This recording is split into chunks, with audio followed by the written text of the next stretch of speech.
এলাকার যুবক ভাই, শারীরিক সক্ষমতার কারণে দুর্বল আতর লুলাকে তুমি ল্যাংরা কইয়া গালি দিছো, আতর বলিয়া গালি দিছো। এরে যুবক ভাই, তুমি কত রকমের কষ্ট দিছো। গরিব বান্দা বলে ফকিন্নির পোলা হইয়া গালি দিলা। ওরে বান্দা, তোমার কি খবর আছে নি? টাকার গরমে গরিব বান্দারে অবহেলা করলা, ধমক দিলা, অন্তর আঘাত দিলা। বান্দির পোলা কয়া গালি দিলা, ফকিন্নির পোলা কয়া গালি দিলা। রিকশাওয়ালা বলিয়া সমাজে তারে ছোট করে দিলা। ওরে মুসলমান, গরিব বলিয়া সমাজে তারে ছোট করিয়া দিলা। একটা সুন্দর সমাজে বসেছিল, এই বেচারা যে সারাদিন কাম করিয়া সংসার চালায়, মানুষ তো জানত না, কিন্তু তুমি তারে মনি মজুর বইলা, তার বন্তর ভাঙ্গিয়া দিলা। দলের ক্ষমতায় ক্ষমতা পাইয়া কত মানুষের থাপ্পড় মারলা। রিকশাওয়ালা 5 টাকা বেশি চাওয়ার কারণে রিকশাওয়ালার গালাগালি করলা, ধমক দিলা। সাবধান, কারো বন্তরে আঘাত দিয়া থাকলে বিনা হিসাবে জাহান্নামে যাওয়ার ভয়ে কান্দ। আবু বকরের মতো সাহাবী চোখের পানি ছেড়ে ছেড়ে কান্দে। ওয়াইলুল লিকুল্লি হুমাযাতিল লুমাযা। 1 নম্বর, হুমাযা নামের অপরাধ ছাড়িয়া দাও। কোন মানুষের বন্তর আঘাত দিও না, সমাজের চোখের সামনে কাউরে ছোট করে দিও না। 2 নম্বর, লুমাযা, আল্লাহ পাক বলে পেছনেও বদনাম করিও না। প্রথম হলো সামনে তারে ছোট করিও না, সামনে তার দোষ বলিও না। লুমাযা, দ্বিতীয় দোষ আল্লাহ বলে করিও না, সেটা হলো পেছনে কারো বদনাম শাকায়াত করিও না, গীবত করিও না, কারো দোষ চায়ের দোকানে বসে বসে বান্দা বলিও না। দ্বিতীয় কথার ভেতরে মুফাসসিরিনে কেরাম গীবতের কথা বলেছেন। আল্লাহ রাসূল বলে, আল গীবাতু আশাদ্দু মিনাজ জিনা। গীবত হলো জিনার চেয়ে বড় ভয়ঙ্কর গুনাহ। সাবধান, জিনার চেয়ে ভয়ঙ্কর কেন বলা হয়েছে? জিনা হলো ব্যভিচার, বিবাহ বহির্ভূত, বিবাহ পূর্ব কোন ছেলে মেয়ে যদি অন্যায় অপকর্মে জড়ায় যায়, সেটাকে জিনা বলা হয়। গীবত জিনার চেয়ে ভয়াবহ কেন বলা হয়েছে?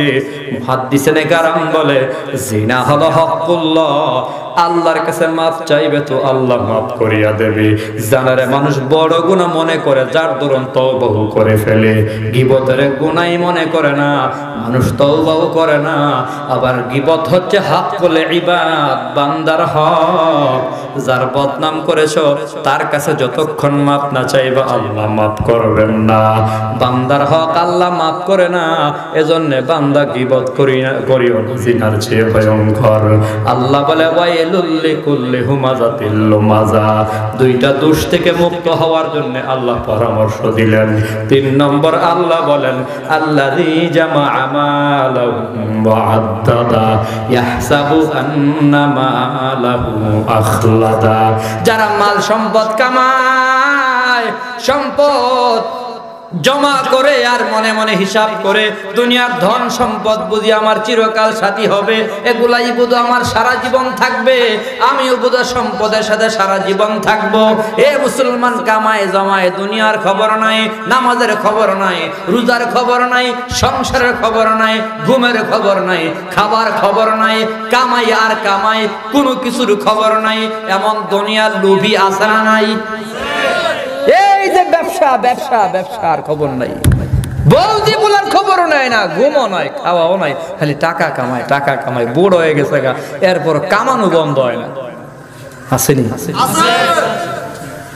নামাজে ঠিক মতো যেতে পারে না, দোকান বন্ধ করে মসজিদে যাবে, টাইম নাই, কাস্টমার হয়ে গেছে। দুনিয়া তারে গ্রাস করে ফেলেছে। বান্দা ভাবতেছে, বান্দার দিল এভাবে ঢুকে গেছে যে এই সম্পদে আমার সব।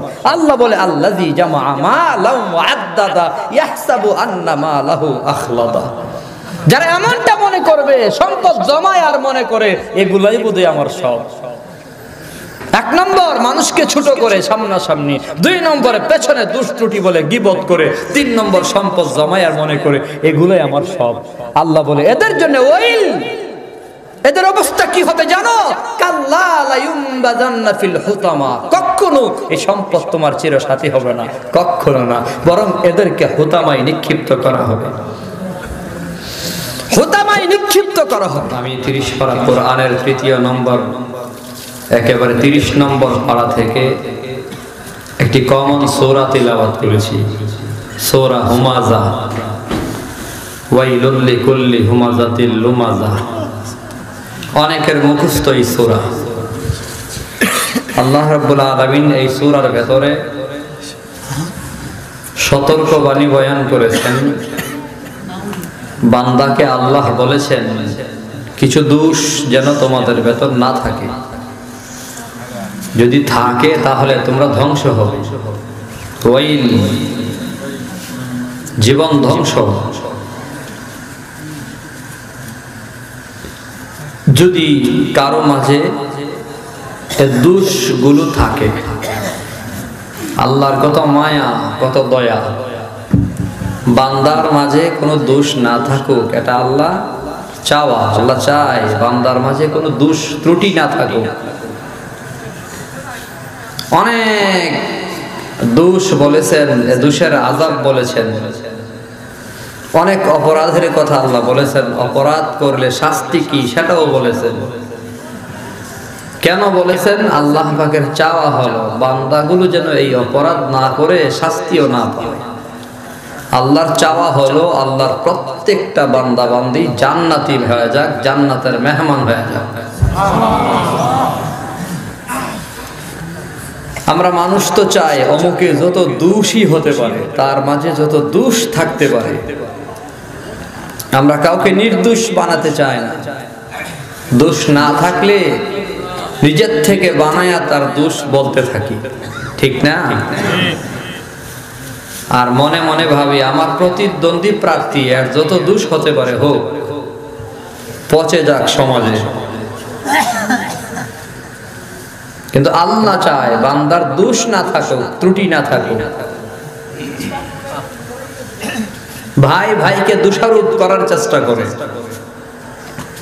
মা বাপ তার সন্তানকে দোষারোপ করার চেষ্টা করে, সন্তানেও মা বাবাকে দোষারোপ করার চেষ্টা করে। গোপন দোষ থাকলে সেটা আমরা ওপেন করি, দোষ না থাকলে লাগিয়ে দেই, ঠিক না? সারাদিন চায়ের দোকানে বসে বসে অমুক ভালো না, তমুক ভালো না, এই বদনাম, গীবত, শিকায়াত আমাদের জবানে আছে না নাই? চায়ের দোকানগুলো এখন সংসদ ভবনের মতো। চায়ের দোকান থেকে ঠিক হয় কে চেয়ারম্যান হবে কে হবে না, ঠিক না? চায়ের দোকান থেকে ঠিক হয়। সারা দুনিয়ার লাইভ খবর, সরাসরি খবর, চা খায় আর পরের বদনাম সারাদিন।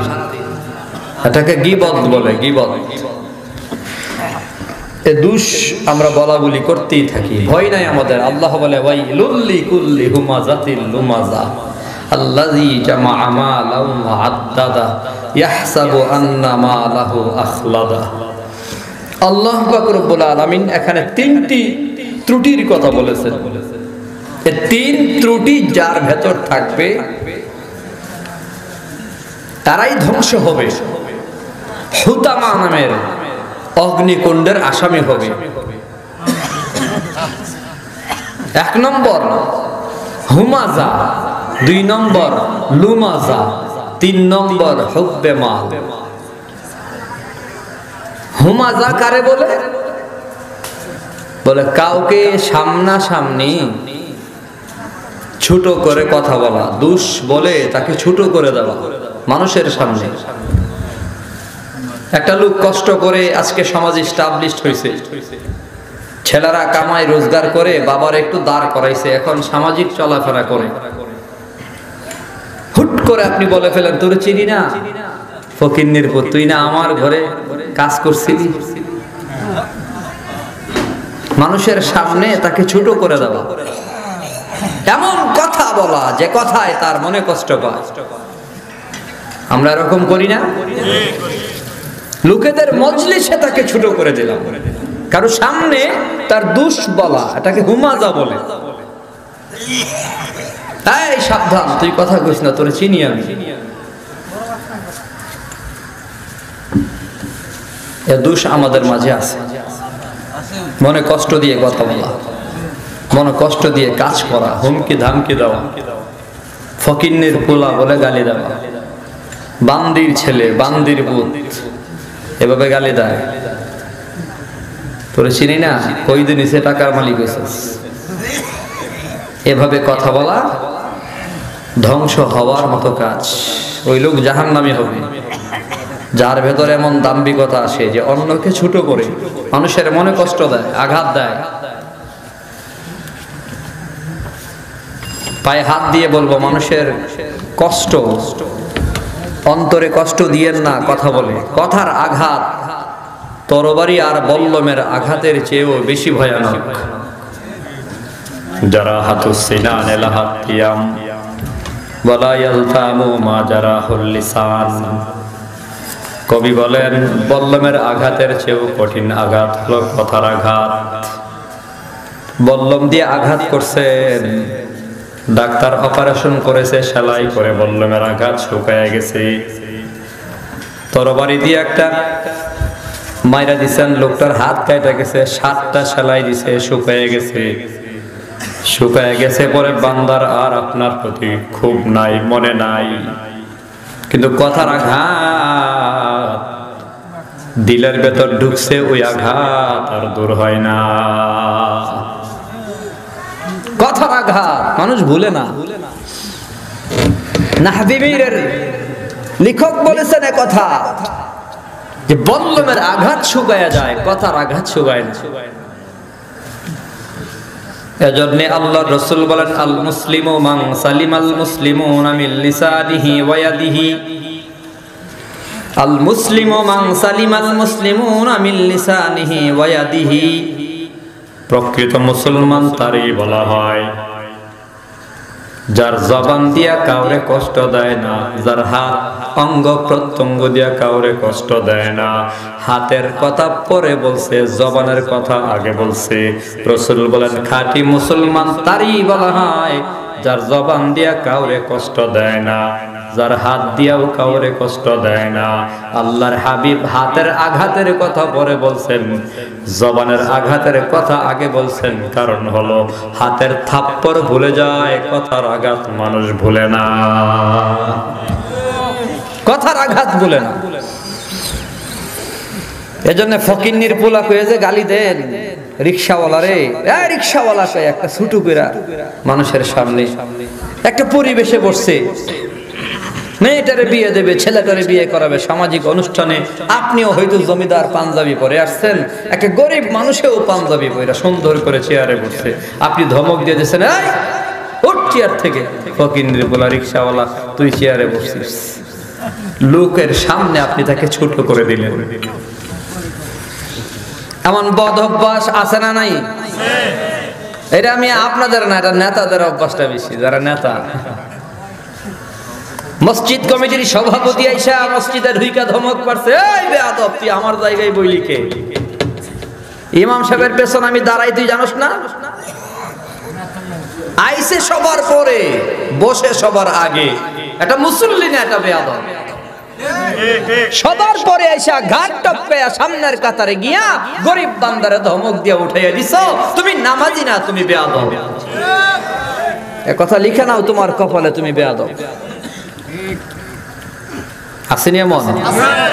আইসে সবার পরে, এই সর মানুষের ধাক্কায়া ঠেল্লা কুদায়া এরপরে সামনে যাই বসছে। গত জুমায় আমার মসজিদে এক লোক, একেবারে আমি দেখতেছি বয়ানের ভেতরে পেছন থেকে, বয়ানের শেষ দিকে এর কপালে যে কি আসিল, ধাক্কায়া সামনে আইসে পরে আমি আর ছুটু করলাম না, বলছি ভাই একটু দাঁড়ান।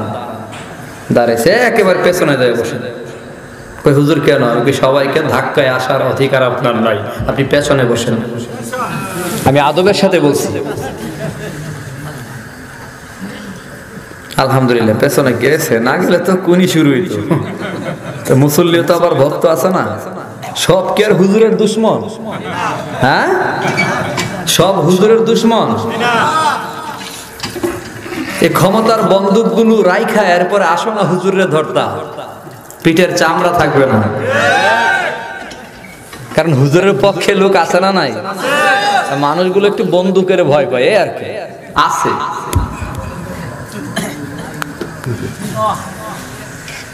আল্লাহ, জেলখানায় গেলেই কি অপরাধী? হ্যাঁ, কি আজীব কথা। জেলখানায় গেছে কোন হুজুর অথবা হুজুরকে জেলখানায় নিছে, এই কারণে যদি আপনি তাকে সরাসরি অপরাধী বলেন তাহলে লিখেন আপনি অপরাধী। আপনি কি করে জানেন? এখনো তো অপরাধ শনাক্ত হয়নি, প্রমাণিত হয়নি, আদালতে মামলা এখনো শুনানি হয়নি। পুলিশ ধরলেই অপরাধী বলার অধিকার আপনার নাই। মামলা হেয়ারিং এ যাবে, সাক্ষ্য গ্রহণ হবে, প্রমাণ হতে হবে, রায় আসবে, এরপরে হয়তো মন্তব্য করা যাবে। ধরছে কে রে? হুজুর রে, হুজুরে খারাপ না হইলে কয়নি। আপনি যদি এ কথা মনে করেন যে হুজুরে ধরলেই হুজুর অপরাধী, এটা কোনো কথা?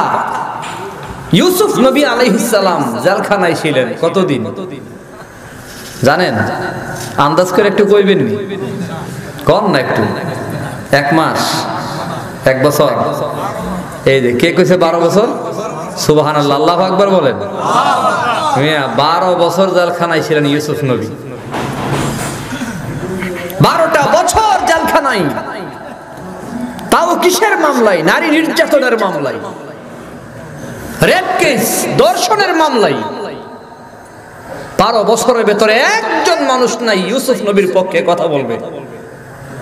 মিশরের সব মানুষ একথা বিশ্বাস করেছে, হুজুরে কিছু না করলে কি আর জেলের ভিতরে? বেঈমান নাফরমানেরা মনে করেছে। এখন আপনাদের প্রশ্ন করি, 12 বছর জেলখানায় ইউসুফ নবী ছিলেন, এই মুহূর্তে কেউ যদি মনে করেন যে দোষ না থাকলেই কি 12 বছর জেল খাটছে, এই কথা মনে করলে আপনি মুমিন না বেঈমান? ঈমান থাকবে আপনার? সন্দেহ করার সাথে সাথে আপনি বেঈমান। বিনা বাতাসে পানি নড়ে না, এক হাতে তালি বাজে না। দোষ না থাকলে কি জেলখানায় গেছে? কিভাবে জানেন আপনি? আপনার কাছে জিবরাইল বলছে? আল্লাহ আমাদের বুঝার তৌফিক দেন, সকলেই বলি আমিন। ওইদিকে কথা বলার ইচ্ছা নাই, চলে আসছে কথাটা। কাউকে ছোট করে কথা বলবো না, কারণ জবানের কথা মানুষ ভুলে না। জবান সাবধান করা লাগবে, যারে তারে যা তা বলা যাবে না, সাবধান। গরিব বলে ধমক দেওয়ার কোনো সুযোগ নাই। রিকশাওয়ালা বলে সমাজে তাকে ছোট করে দেওয়ার অধিকার আল্লাহ কাউকে দেয় নাই। কামলা দিয়া ভাত খায়, কামলা দিয়া সংসার চালাই বলে তারে সমাজে ছোট করার অধিকার আল্লাহ আপনাকে দেয় নাই। মসজিদ কমিটির সভাপতি বলে গরিব মানুষটা আগে যায় আপনার জায়গায় বসে গেছে, উঠাইয়া দেওয়ার অধিকার আপনার নাই, কারণ মসজিদের সভাপতি আপনি, মসজিদের মালিক কে? মালিক তো আল্লাহ, আপনি তো সভাপতি মানে কি নেতা না, আপনি মসজিদের খাদেম, আপনি মসজিদের চাকর। আল্লাহর ঘরের খেদমত আপনি করবেন, আর মানুষগুলো আপনার জন্য মেহমান। যে আগে আসবে সে আগে বসবে, ঠিক নেই? আপনাদের এলাকার মসজিদের সভাপতি ভালো, এটা আবার মনে করেন না। মাশাআল্লাহ, মহাব্বত করে মানুষের। অধিকাংশ কথা বলতেছি, বাংলাদেশের অধিকাংশ মসজিদ কমিটির সভাপতি হলো সুদখোর।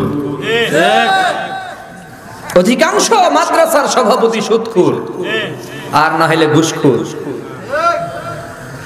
সুদের টাকা, ঘুষের টাকা হইছে তো রিকশাওয়ালার জাতা বলে ফেলে। আরে মিয়া, রিকশাওয়ালা মাথার গাম পায়ে ফেলে রক্তরে পানি বানাইয়া কামাই করে তার টাকা পিওর হালাল, তোমার সবগুলো টাকাই হারাম। তুমি তো সুদখোর। তোমার যদি লজ্জা থাকতো, হায়া থাকতো, এই সমাজে তুমি মানুষের সামনে ঘুরতে পারতা না। তোমার হায়া নাই। মায়ের সাথে জেনা করার চেয়েও অনেক বড় গুনাহ সুদ খাওয়ার গুনাহ।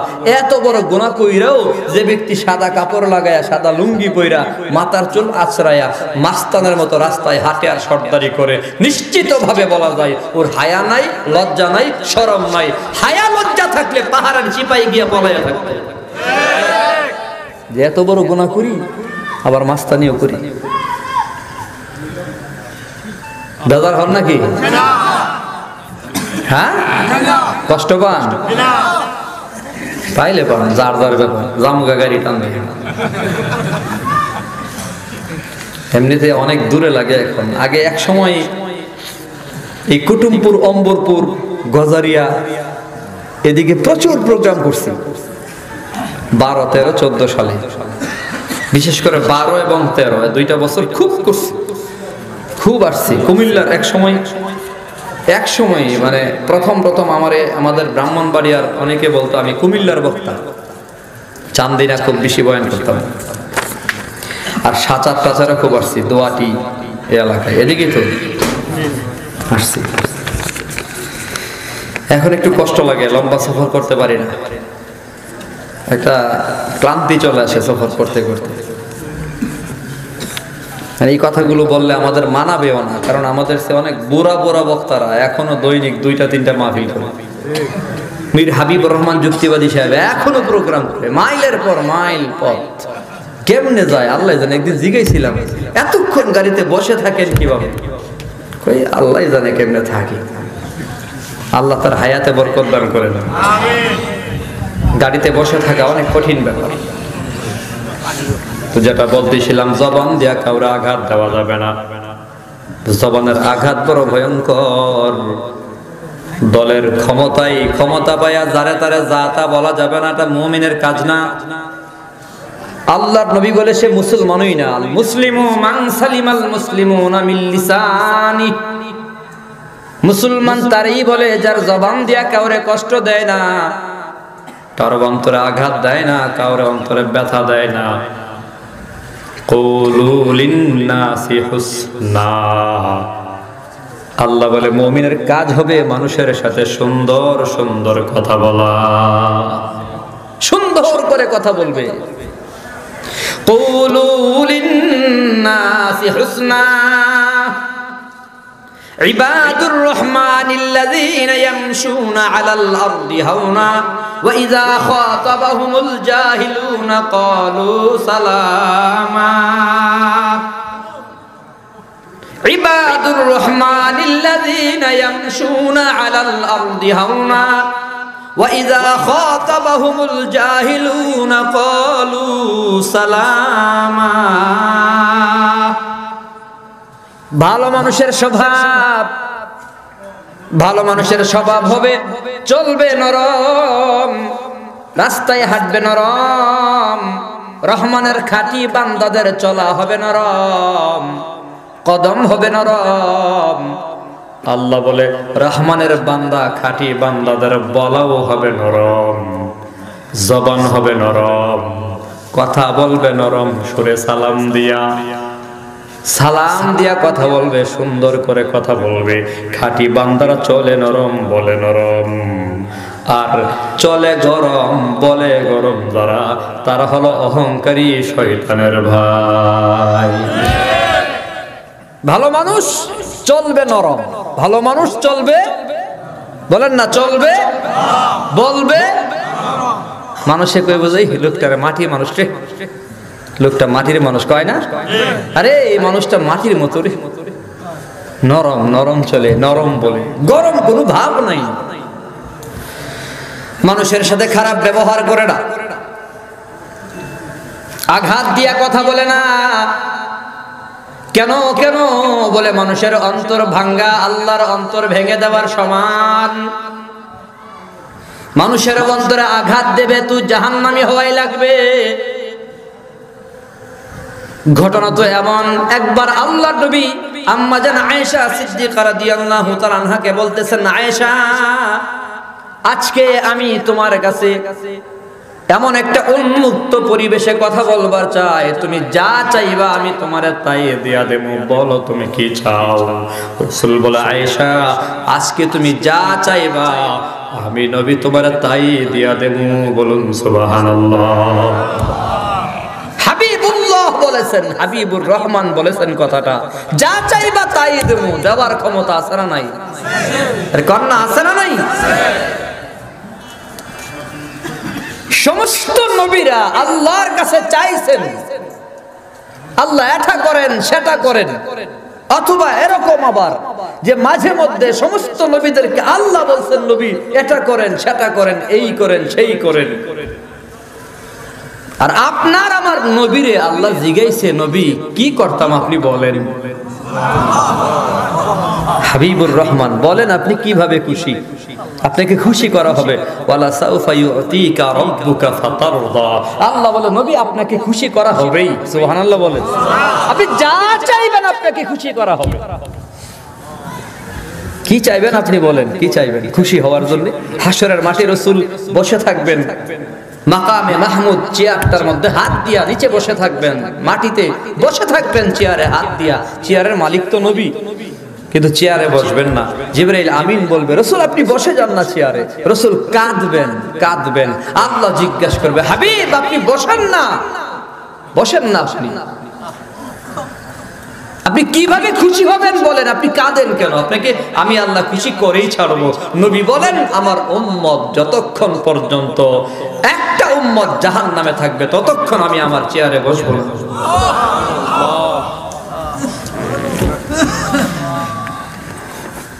অসুবিধা হচ্ছে? কিছুক্ষণ কথা হবে ইনশাআল্লাহ, লাগবে অল্প সময় কথা বলবো, এরপরে দোয়া হয়ে যাবে। যেটা বলতেছিলাম কারো মনে আঘাত দেওয়া যাবে না। আল্লাহর হাবিব বলতেছেন আয়েশা কি চাইবা আমার কাছে চাও, আজকে যা চাইবা আমি তোমার তাই দিয়া দেব। আম্মা জান আয়েশা সিদ্দিকা রাদিয়াল্লাহু তাআলা আনহার বয়স কম, 6 বছর বয়সে বিয়ে হয়েছে, 9 বছর বয়সে বাসর, 18 বছর বয়স হয়েছে রাসূল দুনিয়াতে নাই।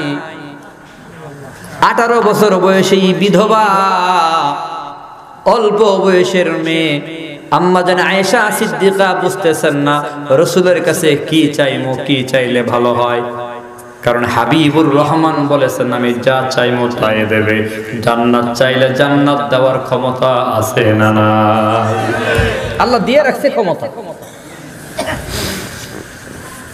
আল্লাহর দেওয়া ক্ষমতা বলে জান্নাত চাইলে রাসূল আমাকে জান্নাতের মালিক বানিয়ে দেবে, আল্লাহর কাছে সুপারিশ করবে, আল্লাহর কাছে বলবে।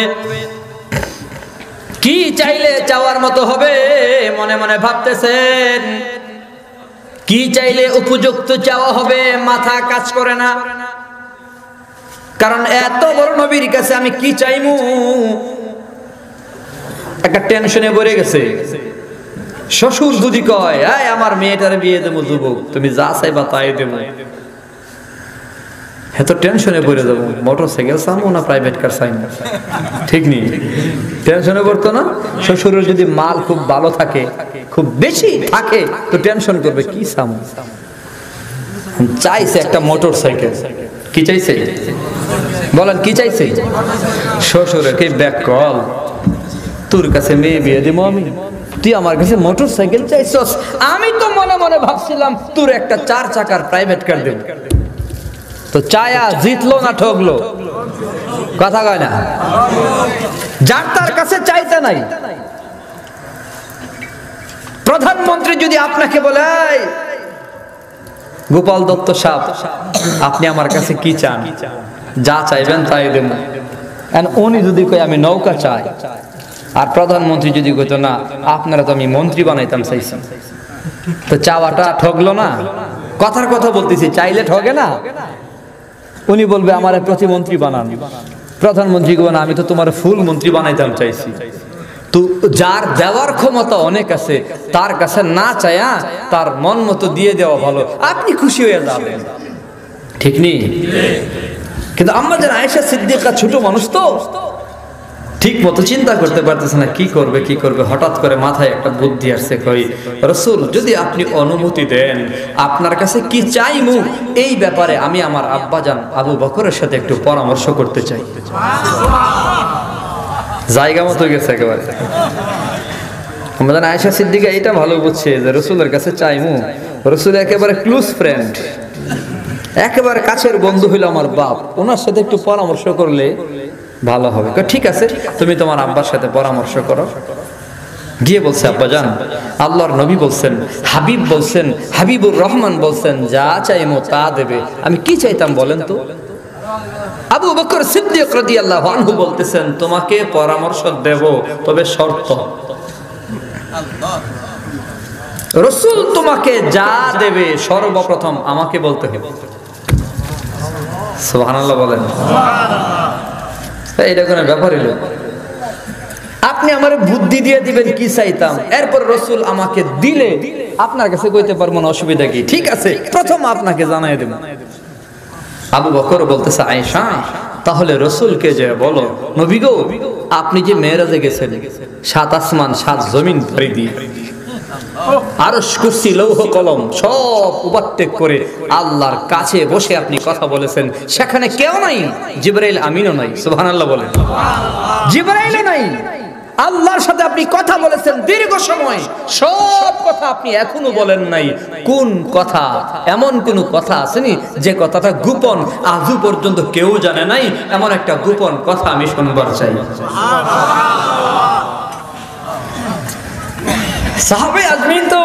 সাহাবা আজমাইন তো গোপন গোপন আমল তালাশ করতো, আর আমরা সিসি ক্যামেরা লাগাইছি, গোপন গোপন দুষ্নি তালাশ করা যায়। জামালপুরের ডিসি সাহেব ফাইসা গেল না এই সিসি ক্যামেরা দিয়া, মানুষের গোপন দোষ সিসি ক্যামেরা দিয়া ধরা হয়। আমাদের গ্রাম অঞ্চলেও সিসি ক্যামেরা আছে, তার নাই, ক্যামেরা নাই, সিসি ক্যামেরা। কেমনে জানেন? এই যে টিন দিয়া বাউন্ডারি দিছে না, টিনের বেড়া, টিনের ঘর, একটু ছিদ্র আছে না, এই ছিদ্র দিয়ে দেখবেন চোখ দিয়ে ছায়াতে একদল বুড়ি আছে, বুড়ি আশেপাশে চাষি উড়ি, হুফাই উড়ি, দাদি উড়ি, বন্নি গুলো এই ব্যাটারি কইলা ছায়া রয়েছে, ঘরে কেডা কি করে না করে। এটা একটা সিসি ক্যামেরা, ঠিক নেই? এই ঘরের খবর নিয়ে ওই ঘরে কয়, ওই ঘরের খবর এই ঘরে কয়, আছে না? আল্লাহ আমাদের মা বোনদের এ দোষ মুক্ত করেন, সকলে বলি আমিন। পরের ঘরের খবর নিয়ে সারাদিন ঘুরে, বউর খবর শাশুড়ির কাছে কয়, শাশুড়ির খবর বউর কাছে কয়া লাগাই দিছে কাজ্জা, চুলাচুলিয়া টানা টানা। কি আজীব তামাশা! আল্লাহ। তা আম্মা জান আয়েশা সিদ্দিকা কি মজার বুঝ পাইছে, গিয়ে বলতেছেন, ইয়া রাসূলুল্লাহ, আল্লাহর সাথে 27 বছর আপনার ভ্রমণ, 27 বছরের ভ্রমণ হলো মেরাজের ভ্রমণ। ওই মেরাজের ভ্রমণে আল্লাহর সাথে অনেক কথা হয়েছে আপনার, যেমন নামাজের ব্যাপারে কথা হয়েছে, 5 ওয়াক্ত নামাজ, এমন অনেক কথাই জানতে পারছি। আল্লাহর সাথে এমন কোন কথা আসেনি যেই কথা গোপন এখনো দুনিয়ার কেউ জানে না, এমন একটা গোপন কথা আমি জানবার চাই। আল্লাহর নবী শুইনা মুচকি হাসি দিয়া কয়, আয়েশা রে, আমি জানতাম আমার বন্ধু আবু বকর ছাড়া এমন বুদ্ধি আর কারণ নাই। আবু বকর ছাড়া এমন বুদ্ধি আর কারণ নাই। চিপার চাপাই কোন আমল কোন জায়গায় আছে খুঁজা খুঁজা বাইর করে, চিপাই চাপাই কোন আমল পড়ে আছে যেটা কেউ জানে না। অন্ধকারে আড়ালে আমল একটা পড়ে রয়েছে, কেউ জানে না, আবু বকর এটারে খুঁজা খুঁজা বাইর করে। যে আমল সম্পর্কে দুনিয়ার কারো জানা নাই, ওই আমল সম্পর্কে আবু বকর জানবার চাই। একবার তো এমন হয়ে গেছে, হযরত ওমর রাদিয়াল্লাহু আনহু পাহাড়ের এক চিপায় একজন বন্নি মহিলা, যার কেউ নাই, সন্তান নাই, স্বামী নাই, মা নাই, বাবা নাই, দেখার মতো কেউ নাই, নিজের ঘরের কাজ নিজে একা একা করে, ঘর মুছে, কাপড় ধোয়, ঘর ঝাড়ু দেয়, পানি আনে। রে মুসলমান বাবারা, ভাইয়ের আমার, ওমর রাদিয়াল্লাহু আনহু বন্নি মহিলার কষ্ট দেখা মনে মনে ভাবে, জঙ্গলের ভেতরে পাহাড়ের চিপাই এই মহিলা একাকী থাকে, আজকের থেকে গোপন একটা আমল পাইছি, আমি আইসা গোপনে গোপনে এই মহিলার ঘর ঝাড়ু দিয়া দেবো, এই মহিলার কাপড় ধুইয়া দেবো, বন্নি মায়ের পানি আমি মটকা দিয়া পুকুর থেকে আইনা দেবো। ওনার খবর যেহেতু কারো জানা নাই, এই গোপনে ইবাদতের মালিক আমি ওমর হয়ে যাবো।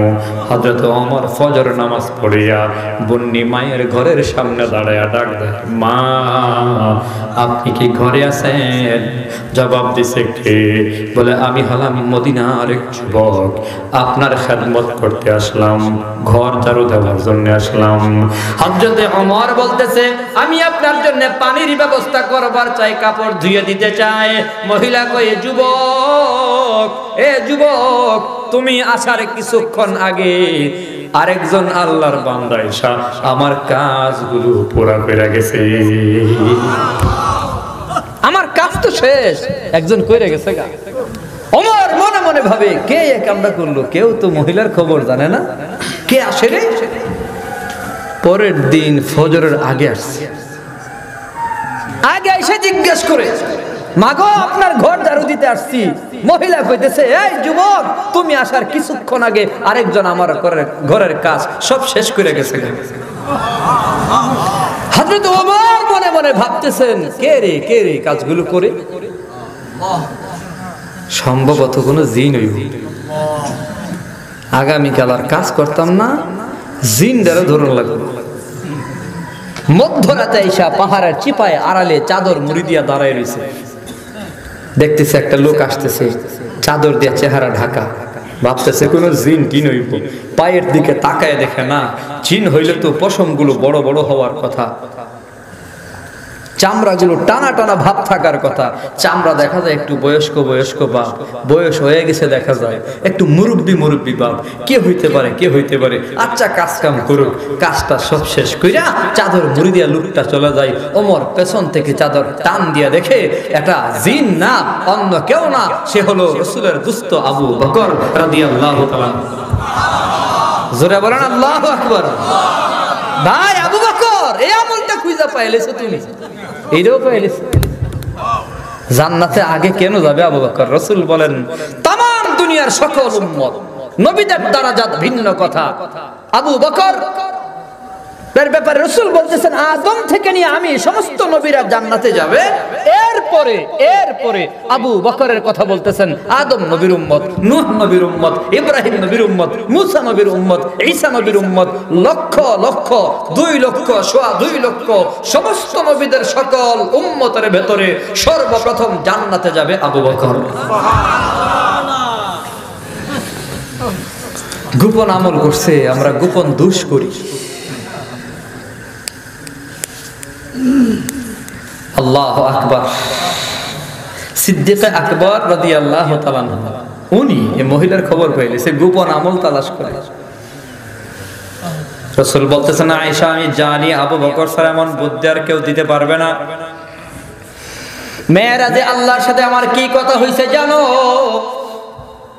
অনেক কথার ভেতরে একটি গোপন কথা। আল্লাহ আমারে বলছে হাবিব আপনি আপনার উম্মতকে জানিয়ে দেবেন, আপনার উম্মতের মাঝে কোন বান্দা যদি কারো মনের কষ্ট দূর করে দেয়, আমি আল্লাহ ওই বান্দাকে বিনা হিসেবে জান্নাত দিয়ে দেব।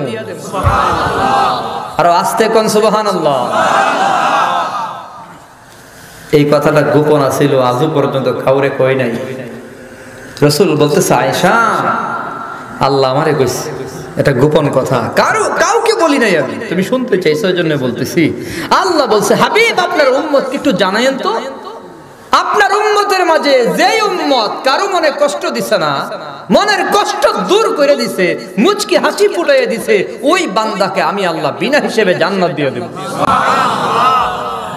আমল বেশি লাগে মিয়া? কথা কয় না। আরে আমল বেশি লাগে, এজন্য আল্লাহ বেশি আমলের কথা বলেও নাই। আহাব্বুল আমালি ইলাল্লাহি তাআলা আদওয়ামুহা ওয়া ইন কাল্লা।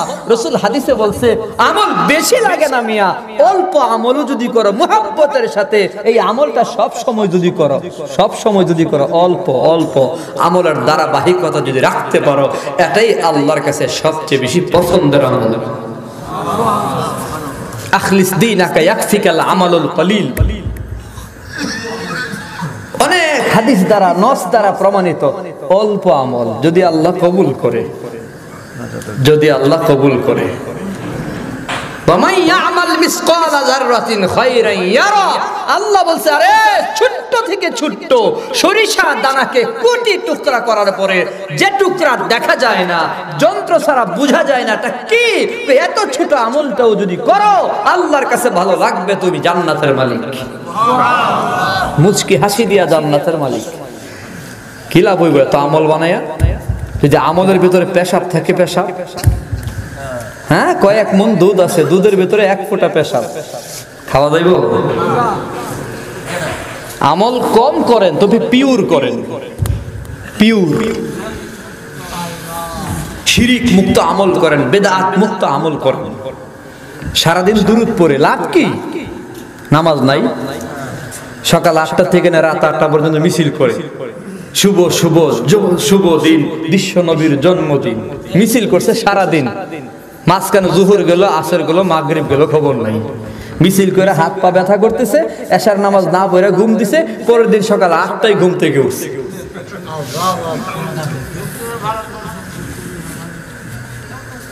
শিরিক মুক্ত আমল বানান, বেদাত মুক্ত আমল বানান, অল্প আমলে আপনি জান্নাত পেয়ে যাবেন ইনশাআল্লাহ। কথা মতো আম্মাজান আয়েশা সিদ্দিকা রাদিয়াল্লাহু তাআলা আনহা আব্বাজান আবু বকরের কাছে বলতেছে, শর্ত আছেন না, রসুল জানাইলে আমারে জানাইবা। গিয়ে বলতেছে, আব্বাজান রসুল কইছে আপনার উম্মতের মাঝে, রসুল কইছে উম্মতের মাঝে কোনো উম্মত যদি কারো মনের কষ্ট দূর করে দেয় আল্লাহ তারা বিনা হিসেবে জান্নাত দিয়া দেবে। এই কথাটা সুখের না দুঃখের? শোনার সাথে সাথে আবু বকর সিদ্দিক রাদিয়াল্লাহু আনহু বাচ্চাদের মতো কাঁদতে শুরু করছে, কাঁদতেছে। এত মজার খবর পায় কান্দে। আম্মা জান আয়েশা সিদ্দিকা বলে, আব্বাজান এমন মজার খবর, আপনার জীবনে কত মানুষের কষ্ট দূর করে দিয়েছেন হিসাব নাই, কত গোলাম আজাদ করিয়ে দিয়েছেন, কত মানুষের খাবার নাই খাবারের ব্যবস্থা করেছেন, ঘর নাই ঘরের ব্যবস্থা করেছেন, আপনি বাড়ি বানিয়ে দিয়েছেন, কত গোলামকে আপনি স্বাধীন করেছেন আপনার টাকা দিয়া, আপনি অনেক মানুষের কষ্ট দূর করিয়া দিয়েছেন। খবর পায় তো খুশি হওয়ার কথা, আলহামদুলিল্লাহ বলার কথা, কিন্তু আপনি চোখের পানি ছেড়ে ছেড়ে বাচ্চাদের মতো কাঁদতেছেন কেন? আবু বকর বলে, মা আমি কত মানুষের উপকার করলাম সেটা তো বড় কথা না, আমি ভয় পাইতেছি এই কথার বিপরীত কথার চিন্তা করিয়া। আল্লাহ যে বলছে কারো মনের কষ্ট দূর করিয়া দিলে বিনা হিসেবে জান্নাত, এর বিপরীত কথা হয়, বোঝা যায় কারো মনে কষ্ট দিলেও বিনা হিসাবে জাহান্নাম। কথার বিপরীত তো এটাই বোঝা যায়, কষ্ট দূর করিয়া দিলে বিনা হিসাবে যেমন জান্নাত, অন্তরে কষ্ট দিলে বিনা হিসাবে জাহান্নাম। আমি আবু বকর কাঁদতেছি, না জানি মনের অজান্তে কারো মনে আঘাত দিলাম কিনা, না জানি মনের অজান্তে কারো মনে কষ্ট দিলাম কিনা। এলাকার যুবক ভাই, শারীরিক সক্ষমতার কারণে দুর্বল আতর লুলাকে তুমি ল্যাংরা কইয়া গালি দিছো, আতর বলিয়া গালি দিছো। এরে যুবক ভাই, তুমি কত রকমের কষ্ট দিছো। গরিব বান্দা বলে ফকিন্নির পোলা বয়া গালি দিলা। ওরে বান্দা, তোমার কি খবর আছে নি? টাকার গরমে গরিব বান্দারে অবহেলা করলা, ধমক দিলা, অন্তর আঘাত দিলা, বান্দির পোলা কয়া গালি দিলা, ফকিন্নির পোলা কয়া গালি দিলা, রিকশাওয়ালা বলিয়া সমাজে তারে ছোট করে দিলা। ওরে মুসলমান, গরিব বলিয়া সমাজে তারে ছোট করিয়া দিলা। একটা সুন্দর সমাজে বসেছিল, এই বেচারাদের সারাদিন কাম করিয়া সংসার চালায় মানুষ তো জানত না, কিন্তু তুমি তারে মনি মজুর বইলা, তার বন্তর ভাঙ্গিয়া দিলা। দলের ক্ষমতায় ক্ষমতা পাইয়া কত মানুষের থাপ্পড় মারলা। রিকশাওয়ালা 5 টাকা বেশি চাওয়ার কারণে রিকশাওয়ালার গালাগালি করলা, ধমক দিলা। সাবধান, আর অন্তরে আঘাত দিয়া থাকলে বিনা হিসাবে জাহান্নামে যাওয়ার ভয়ে কান্দো। আবু বকরের মতো সাহাবী চোখের পানি ছেড়ে ছেড়ে কান্দে। ওয়াইলুল লিকুল্লি হুমাযাতিন লুমাযা। এক নম্বর হুমাযা নামের অপরাধ ছাড়িয়া দাও, কোন মানুষের অন্তরে আঘাত দিও না, সমাজের চোখের সামনে কাউরে ছোট করে দিও না। দুই নম্বর লুমাযা, আল্লাহ পাক বলে পেছনেও বদনাম করিও না। প্রথম হলো সামনে তারে ছোট করিও না, সামনে তার দোষ বলিও না।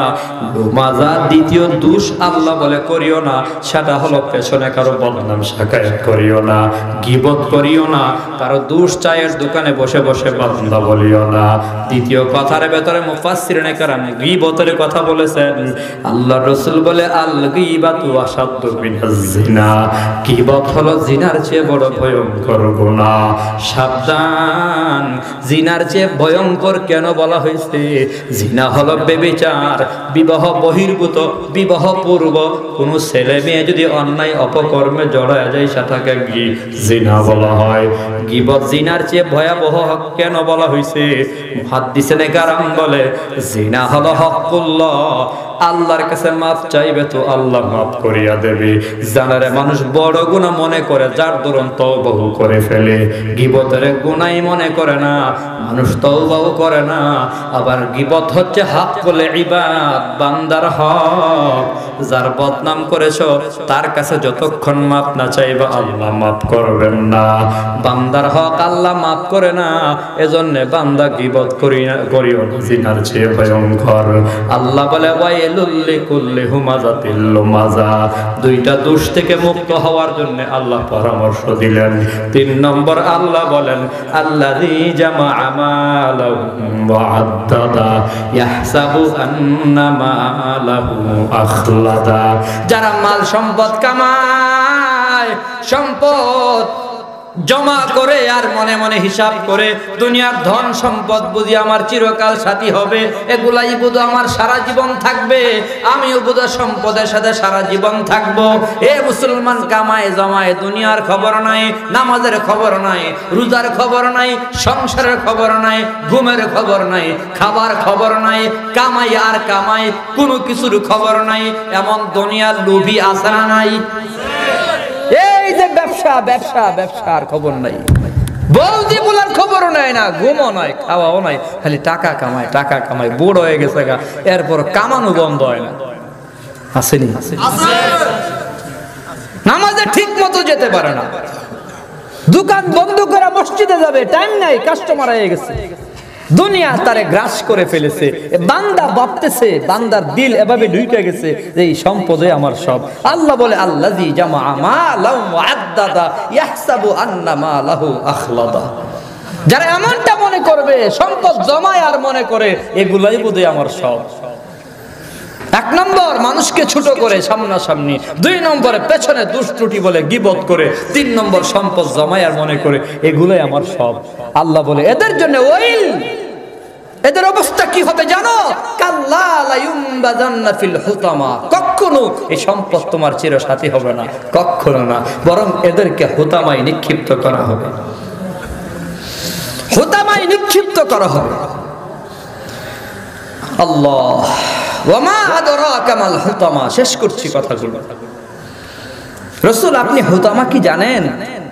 নারুল্লাহ, হুতামার আগুন হলো কার আগুন? বলেন না কার আগুন? নারুল্লাহিল মুনকাদা আল্লাতী তাত্তালিউ আলাল আফইদা। আল্লাহর আগুন, কলিজা ভুনা হয়ে যাবে, কলিজা ভুনা হয়ে যাবে, পশমে লাগবে, কলিজা ভুনা হয়ে যাবে। দুনিয়ার আগুন এক আঙ্গুলে লাগে তো আর এক আঙ্গুল পুড়ে না, এক হাতে লাগে আর এক হাত পুড়ে না। কিন্তু জাহান্নামের আগুন পশমে লাগবে, কলিজা ভুনা হয়ে যাবে। এই দোষগুলো মুক্ত হয়ে দুনিয়াতে চলো বাবা। দুনিয়া থেকে বিদায় নেওয়াই লাগবে, সম্পদ যাবে না, সম্পদের সাথে থাকাও যাবে না। আমি প্রায় সময় বয়ানে বলে থাকি, দুনিয়াকে লাথি মারো, লাথি মারো, আর না হয় লিখে নাও কপাল পোড়া। দুনিয়া কিন্তু তোমাকে লাথি মারবেই। আমি যদি দুনিয়াকে লাথি মারতে না পারি, দুনিয়া আমার লাথি মেরে কবরে ফালাবেই। কথা কয় না? দুনিয়া লাথি মারবে, কোনো সন্দেহ নেই। কবরে যাওয়াই লাগবে, মাল যাবে না। ইয়াত্তাবিউল মাইয়িতা সালাসাতুন আহলুহু ওয়া মালুহু ওয়া আমালুহু ফায়ারজিউ ইসনান ওয়া ইয়াবকা ওয়াহিদ ইয়ারজিউ আহলুহু ওয়া মালুহু ওয়া ইয়াবকা আমালুহু। আল্লাহর নবী বলে, উম্মত ভালো করে শুনিয়া নাও। নবী বলতেছেন, হাবিবুর রহমান বলতেছেন, মানুষ মারা যাবে, কবরে যাবে, কবর পর্যন্ত তিনটা জিনিস যাবে। 1 নম্বর মাল সামান যাবে, 2 নম্বর পরিবার পরিজন যাবে, 3 নম্বর আমল যাবে। আমল প্রথম 2টা ফিরে আসবে। পরিবার পরিজন ভাই বন্ধুরা কবরে যাবে, কিন্তু ফিরে আসবে। মাল সামান বলতে মসজিদের 4 পাওয়ালা খাট যাবে, খুন্তি যাবে, কোদাল যাবে, ওইগুলা ফিরে আসবে। আল্লাহর রাসূল বলেন, থাকবে শুধু আমল। আমল ছাড়া কিছুই থাকবে না। সম্ভবত আমল ছাড়া পীর বাবা থাকবে। দেওয়ানবাগির পীরে থাকবো নি? হ্যাঁ, আট্রসির পীর, চরমনাইয়ের পীর, আহমদ শফি সাহেব, কেউ থাকবে? কার উপর ভরসা করে আপনি আমল ছেড়ে দেবেন? রাসূল বলে শুধু আমল বাকি থাকবে, সব চলে আসবে, কেউ পাশে যাবে না। ইয়াউমা ইয়াফিরুল মারউ মিন আখিহি ওয়া উম্মিহি ওয়া আবিহি ওয়া সাহিবাতিহি ওয়া বানিহি। আরে হাসরের মাঠে মা ভাইগা যাবে, বাপ ভাইগা যাবে, বন্ধু বান্ধব সব পলায় যাবে, কেউ পাশে পাবেন না, কাউরে না। কবরেও যাবে না, হাসরেও থাকবে না, শুধুমাত্র নিজের ইমানের, নিজের আমলের হিসাব নিজেকেই দিতে হবে। ঠিক নি? নেতা যাবে? নেতা যেই নেতার জন্য বুট চুরি করছি, যেই নেতার জন্য বুট ছাপাইছি, যাবে? হ্যাঁ, অর্থমন্ত্রী আবুল মাল আব্দুল মহিদ বিছানায় পড়ে আছে অনেক দিন যাবত, মিডিয়াতে দেখেন না, এখন আর নাই। কয়েকদিন আগেও তো সাংবাদিকদের ঠেলাই উনি হাঁটতে পারে নাই, গাড়ির থেকে নামতে পারে নাই, ক্যামেরা চারদিকে ক্যামেরা, উনি কি বলবে আর রেকর্ড করে সাপ্লাই দেবে। আবুল মাল আব্দুল মহিদ সাহেবের কথাটা শোনার জন্য শত শত সাংবাদিক পেছনে ঘুরতো। কত নেতা কর্মী শিডিউল ঠিক করেছে, 6 মাসে গিয়ে শিডিউলের উপরে দেখা করছে, এখন তিনি হাসপাতালে বসা, তারা দেখার মতো কেউ নেই। कभी सुख है कभी दुख है, यही का नाम है दुनिया है। अभी क्या था अभी क्या है, दुनिया ऐसी बदलती है। দুনিয়াতে কখনো সুখ কখনো দুঃখ, এখন একরকম আছে, আবার কিছুক্ষণ পরে আরেক রকম হয়। এক সময় মানুষের জায়গা দেওয়া গেছে না, বাড়ির সামনে বিশাল বড় মাঠ বানানো লাগছে, মানুষগুলো আসবে বসবে চা খাবে, কত চাকর নকর রাখা লাগছে, এখন মানুষের খবর নাই, দেখবার জন্য কেউ যায় না। এই সময়টা শুধু একা ওনার জন্য না, আমাদের জন্যও আছে। কথা কন না? সুম্মা রাদাদনাহু আসফালা সাফিলিন। আল্লাহ বলে ওয়াত্তিন ওয়াজ্জাইতুন ওয়া তুরি সিনিন ওয়া হাযাল বালাদিল আমিন লাকাদ খলাকনাল ইনসানা ফি আহসানি তাকওয়িম। আল্লাহ 4টি দামি কসম খায়া বলেন, সবচেয়ে সুন্দর করে আমি আল্লাহ মানুষ বানাইছি, সবচেয়ে সুন্দর অবয়বে আমি আল্লাহ মানুষ বানাইছি। তবে তবে তবে কথাটা শুনে নাও, আল্লাহ সাথে সাথেই বলতেছেন সুম্মা রাদাদনাহু আসফালা সাফিলিন। আমি আল্লাহ মানুষের দুর্বল থেকে আরো দুর্বল বানাইয়া দেব। সুন্দর কইরা বানাইছি ঠিক, কিন্তু বান্দার সৌন্দর্য থাকবে না, রূপ থাকবে না, যৌবন থাকবে না। এক ব্যাখ্যায় মুফাসসিরিনে কেরাম বলেন, আমি আল্লাহ দুর্বল থেকে দুর্বল বানাইয়া দেব মানে তুমি কি জানো এটা কি? কই ছোটকালে দুনিয়াতে আসবার পরে যতটা দুর্বল ছিলা, বুড়াকালে এর চেয়েও বেশি দুর্বল আমি আল্লাহ তোমারে বানাইয়া দেব। বাচ্চাকালে বিছানায় পেশাব করেছ, তোমার মা পেশাবের বিছানাটা পাল্টে দিছে। পায়খানা করেছ, একবার দুইবার তিনবার সাতবার কয়েকবার করলো, মা ঘৃণা করে নাই, বারে বারে পাল্টে দিছে।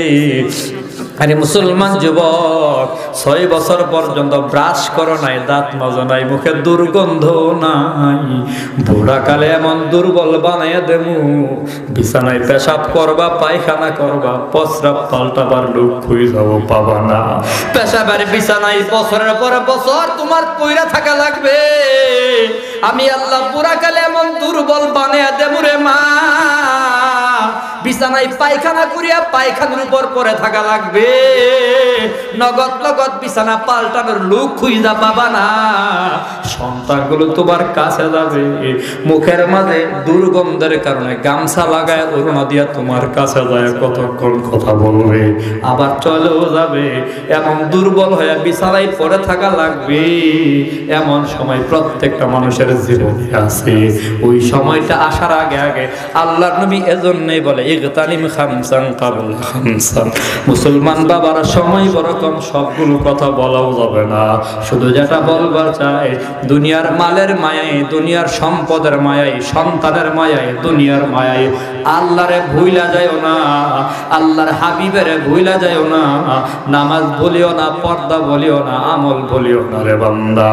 পায়ে হাত দিয়ে বলবো, যুবক, দলের টানে বান্দা তোমার ঈমান নষ্ট করবা না, নেতার টানে আমল নষ্ট করবা না, ইমান আমল ধ্বংস করিও না।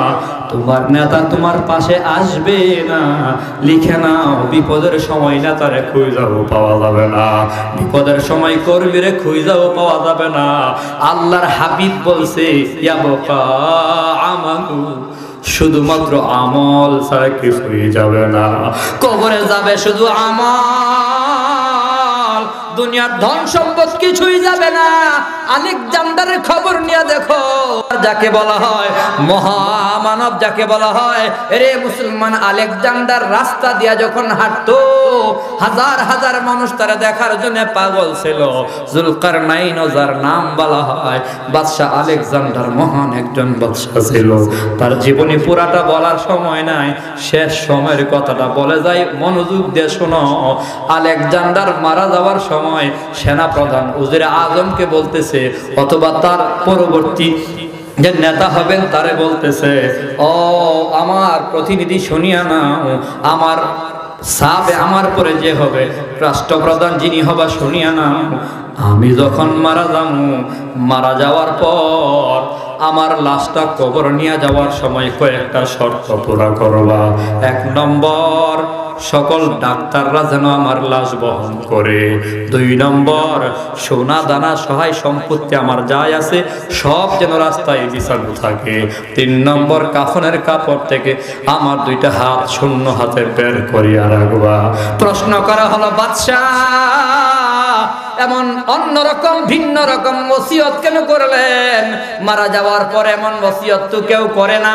বাদশা বলে, এই শোনো, আমি মারা যাওয়ার পর ডাক্তার আমার লাশ বহন করবে, যাতে করে দুনিয়ার মানুষের ঈমান ঠিক হয়ে যায়।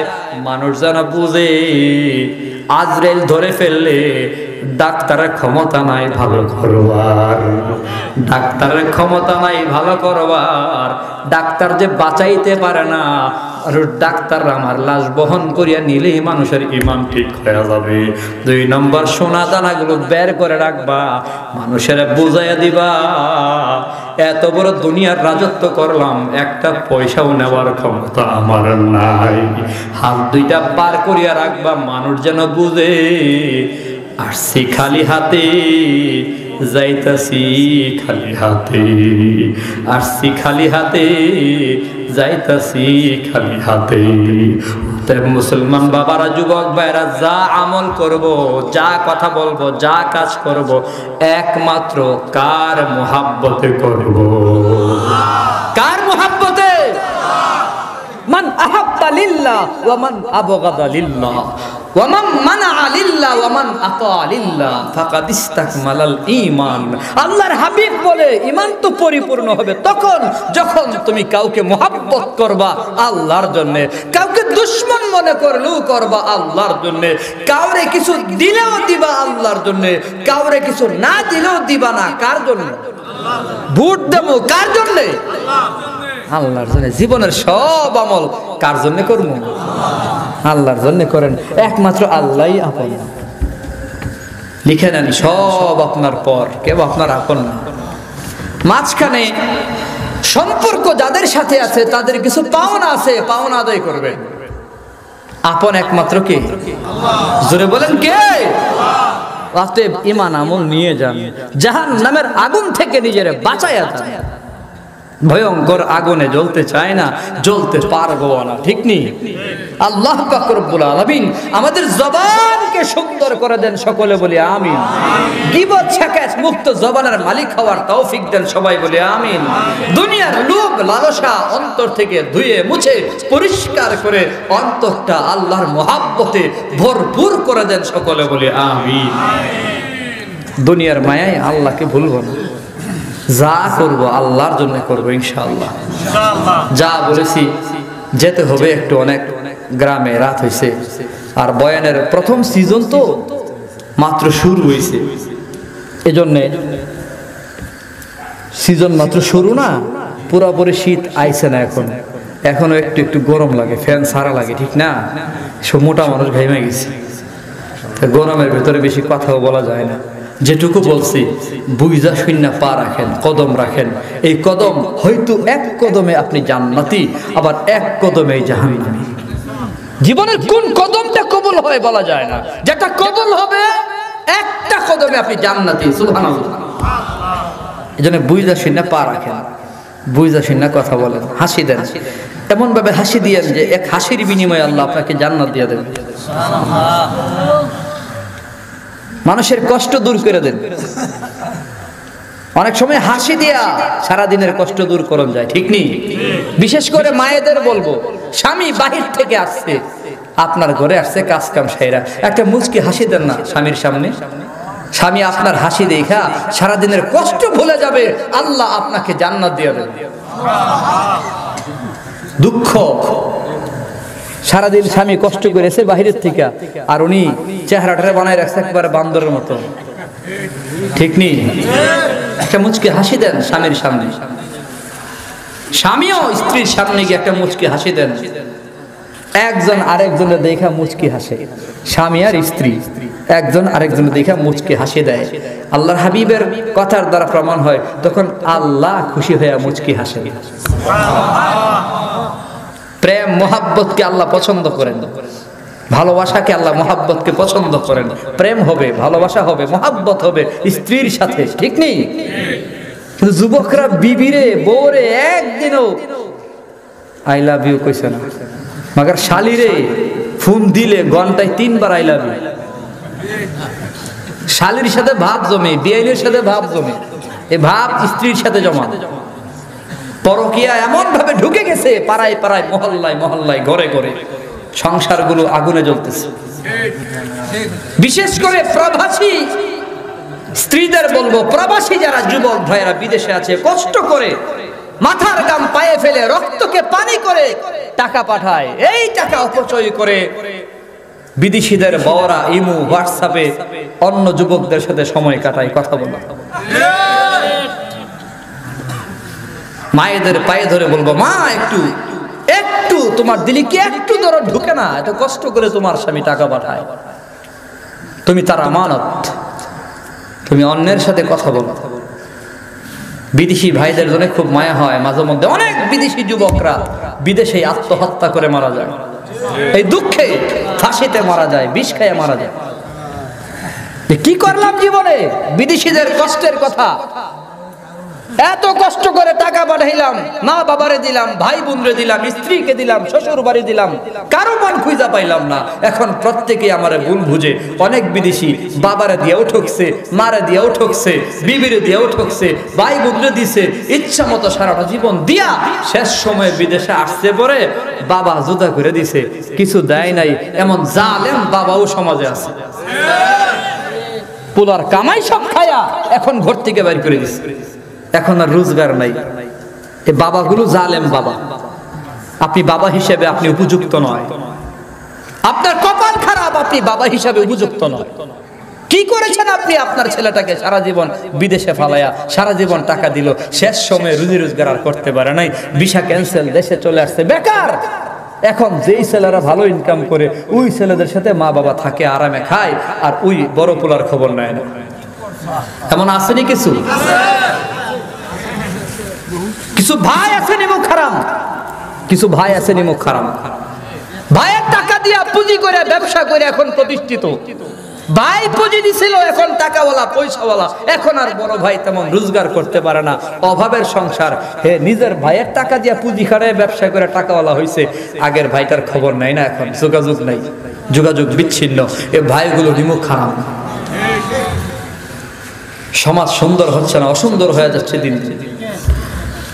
আল্লাহ পাক আমাদের সবাইকে সব রকমের জুলুম থেকে হেফাজত করেন, সবাই বলে আমিন। আর ওদের বলে আমিন। সমাজে এত দোষ, এত দোষ, কতটা বলবো। সমাজগুলো সুন্দর করেন।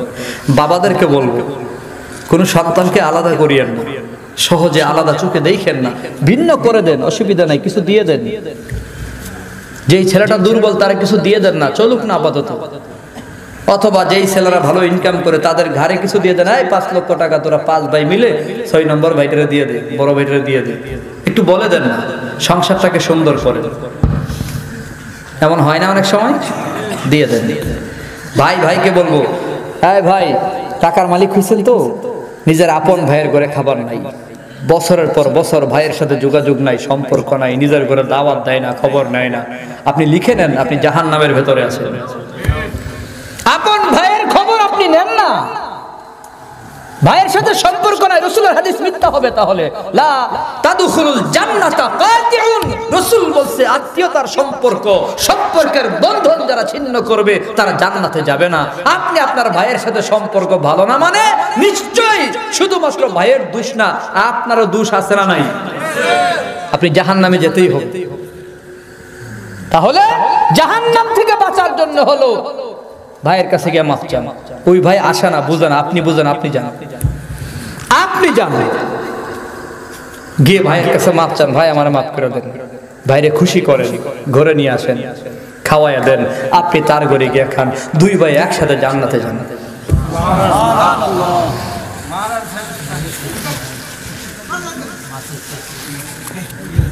আল্লাহ আমাদের কবুল করেন, সকলে বলে আমিন। কষ্ট পাইছেন আপনারা? অনেক কথা বলছি, দোয়া চাই, আল্লাহ যদি হায়াতে রিজিকে বের করেন আবার দেখা হবে। যা বলছি ভুল ত্রুটি হলে মাপ চাই, সহি কথাগুলোর উপর আমল চাই।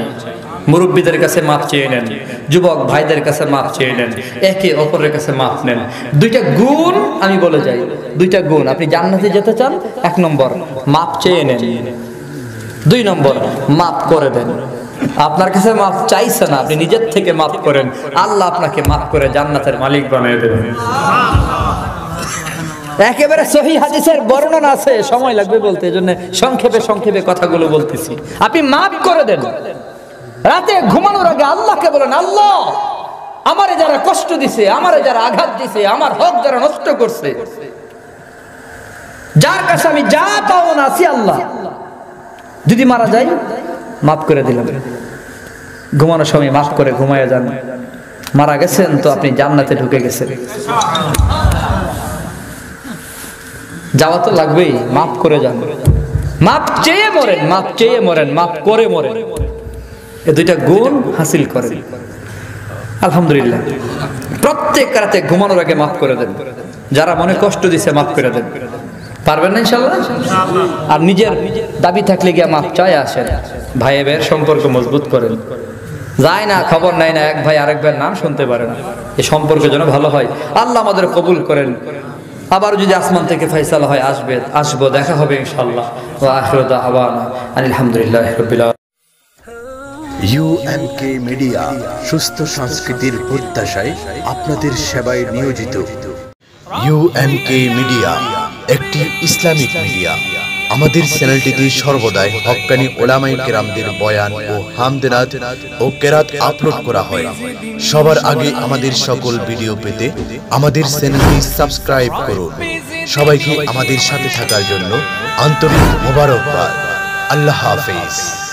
সৌজন্যে messrs Unani medicine corner, proprietor Mohammad Yakub Sikdar, Kachua thana road, কওমি মাদ্রাসার ভবনের নিচতলায় অবস্থিত, কচুয়া পৌরসভা, কচুয়া, চাঁদপুর। এখানে পুরুষ ও মহিলাদের যে কোনো রোগের এবং সুস্বাস্থ্যের জন্য স্থায়ীভাবে চিকিৎসা সেবা প্রদান করা হয়। মোবাইল নম্বর 01816229826। আল্লাহ হাফেজ।